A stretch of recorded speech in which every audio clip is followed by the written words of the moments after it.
Work ചെയ്യുന്നത് കേട്ടോ. അപ്പോൾ റിസർവ് ബാങ്ക് ഓഫ് ഇന്ത്യ നമുക്കൊരു ലീഡർബോർഡ് മത്സരം കണ്ടക്ട് ചെയ്യുന്നു.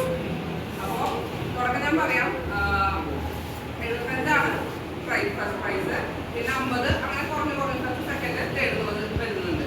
കഴിഞ്ഞ ദിവസം ഞങ്ങൾ ഇവിടെ പ്രിൻസിപ്പാളിനെ കണ്ടു. അദ്ദേഹം പറഞ്ഞു ഓൾറെഡി RBIന്ന് മെയിൽ വന്നിട്ടുണ്ട്, നമുക്ക് എല്ലാവർക്കും ഫോർവേഡ് ചെയ്തിട്ടുണ്ട്. നിങ്ങളെല്ലാവരും റീൽസ് ഒക്കെ എടുക്കാൻ താല്പര്യമുള്ള ഉദാഹരണം അറിയാം. കഴിഞ്ഞ ദിവസം ഞങ്ങൾ വന്നപ്പോൾ ക്യാൻറ്റീനിൽ കുറച്ചൊരു പാട്ട് പാടുന്നുണ്ട്. ഞങ്ങൾക്ക് ഇഷ്ടപ്പെട്ടു, കാരണം ഇതുമായി ബന്ധപ്പെട്ട് ഇഷ്ടമുള്ള പിള്ളേരുകളാണ്. അപ്പോൾ റീൽസ് എടുക്കുക, നിങ്ങളുടെ റീൽസ് ഒരു 3 മിനിറ്റിൻ്റെ റീൽസാണ്. അതെന്ത് ചെയ്യാം, അപ്ലോഡ് ചെയ്ത് നമുക്ക് ഡീറ്റെയിൽസ് തരാം. ആ ഇതിലേക്ക് അപ്ലോഡ് ചെയ്യണം, RBIയുടെ ഇതിലേക്ക് അപ്ലോഡ് ചെയ്ത് 3 മിനിറ്റിൻ്റെ റീൽസ് മലയാളത്തിൽ എടുക്കാം. ഓക്കെ, അത് ഓഗസ്റ്റ് ഡേറ്റ് ഉണ്ട്, ഓഗസ്റ്റ് 15-നുള്ളിൽ നമ്മളത് കംപ്ലീറ്റ് ചെയ്ത് കൊടുക്കണം. സമയമുണ്ടല്ലോ, റീൽസ് അല്ലേ, കുഴപ്പമില്ല, നല്ലൊരു കണ്ടന്റ് ക്രിയേറ്റ് ചെയ്തിട്ട് ചെയ്യണം. റീൽസിന്റെ ടോപ്പിക്ക് 3 ടോപ്പിക്കാണ്. അപ്പം അതിനെക്കുറിച്ചൊന്ന് പറഞ്ഞു തരാം. മണി ലോൺ ആപ്പ്, നിങ്ങളെല്ലാവരും കേട്ടിട്ടുണ്ടാവില്ലേ ലോൺ ആപ്പിനെ കുറിച്ചിട്ട്? മണി മ്യൂവിനെ കുറിച്ച് കേട്ടിട്ടുണ്ടോ? പിന്നെ കുറച്ച് പേര് കേട്ടിട്ടുണ്ട്. പിന്നെ ഡിജിറ്റൽ ഫ്രോഡ്, അതൊരു ഇതെല്ലാവരും കേട്ടിട്ടുണ്ടാവും. 3 ടോപ്പിക്കുകളെ കുറിച്ചിട്ടാണ് ക്ലാസ് എടുക്കേണ്ടത്, അല്ല റീൽസ് ചെയ്യേണ്ടത്. എന്തുകൊണ്ടാണ് നമ്മൾ യൂത്തിനെ കൂടുതൽ കോൺസെൻട്രേറ്റ് ചെയ്യുന്നത്? നിങ്ങളാണ് ഈ ജനറേഷൻ. കൂടുതൽ കാര്യങ്ങൾ നിങ്ങൾ അറിയും, അതോടുകൂടി മറ്റുള്ളവർ കാണുമ്പോൾ അല്ലെ, യൂത്ത് പരിപാടി ചെയ്യുമ്പോൾ എല്ലാവർക്കും ഒരു ഇൻട്രസ്റ്റ് ഇല്ല കാണാനൊക്കെ ആയിട്ട്.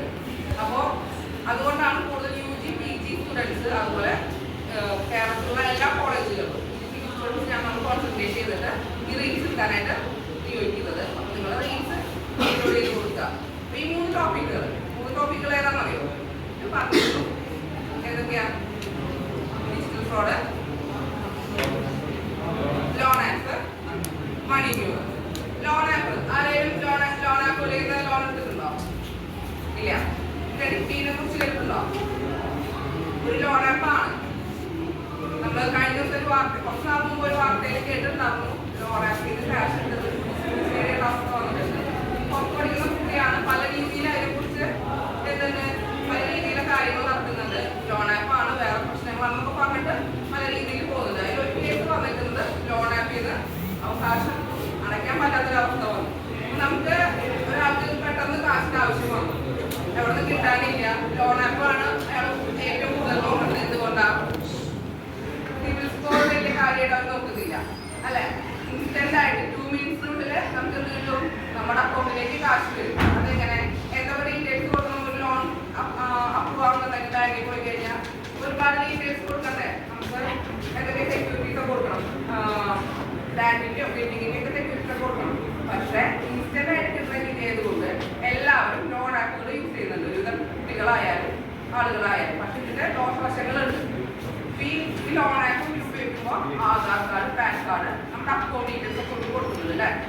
അപ്പൊ എന്താണ്, നമ്മുടെ ഡീറ്റെയിൽസ് മൊത്തം അവർക്ക് കിട്ടുകയാണ്. പല രീതിയിലുള്ള എന്ത് അത് മാനിപ്പുലേറ്റ് ചെയ്യാൻ അവർക്ക് പറ്റും. പിന്നെ അതല്ല, ഒരു തവണ അടവ് തുടങ്ങി കഴിഞ്ഞാൽ പല കോളുകളും ഭീഷണി കോളുകളും പല രീതിയിലൊക്കെ വന്നിട്ടുണ്ട്. പിന്നെ പല മാനസിക സമ്മർദ്ദത്തിന്റെ ഫലമായിട്ടാണ് പലരും ആത്മഹത്യ ചെയ്യുന്നത്. പല ലോൺ ആപ്പുകളും സേഫ് ആണെന്ന് നമുക്ക് അറിയില്ല, കാരണം നമ്മുടെ ഡീറ്റെയിൽസ് മൊത്തം, ഒരു ആധാർ കാർഡ് പോയി കഴിഞ്ഞാൽ, പാൻ കാർഡ് പോയി കഴിഞ്ഞാൽ, നമ്മുടെ അഡ്രസ് പോയി കഴിഞ്ഞാൽ നമുക്കറിയാം എന്തൊക്കെ കാര്യങ്ങൾ നടക്കുന്നത് അറിയാം. നിങ്ങളെല്ലാവരും BCS സ്റ്റുഡൻസ് ആണോ? ഇല്ലല്ലോ.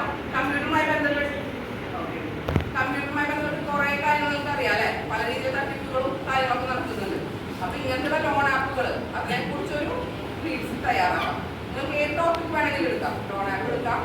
അടുത്ത ടോപ്പിക് എന്താണെന്ന് വെച്ചിട്ടുണ്ടെങ്കിൽ മണി മ്യൂള്. നമ്മൾ കുറച്ച് നാൾ മുമ്പൊക്കെ മണി തട്ടിപ്പൊക്കെ കേട്ടിട്ടുണ്ടാകും, കുറെ പേര് കേട്ടിട്ടുണ്ട്. മണി മ്യൂൾ എന്താണെന്ന് അറിയാം? ആർക്കെങ്കിലും ഒന്ന് പറയാൻ പറ്റും? എനിക്ക് വേണ്ട, കുഴപ്പമില്ല. മണി മ്യൂൾ എന്ന് വെച്ചിട്ടുണ്ടെങ്കിൽ ഏറ്റവും കൂടുതൽ മണി മ്യൂളിൽ പെട്ടുപോകുന്നത് നമ്മുടെ കോളേജ് സ്റ്റുഡൻസാണ്. എന്തുകൊണ്ടാണെന്ന് വെച്ചിട്ടുണ്ടെങ്കിൽ നമ്മുടെ കുട്ടികൾക്ക് എപ്പോഴും പോക്കറ്റ് മണി അല്ലെങ്കിൽ എക്സ്ട്രാ ഇൻകം എന്നാഗ്രഹിക്കുന്ന ആൾക്കാർ കൂടുതലുണ്ട്.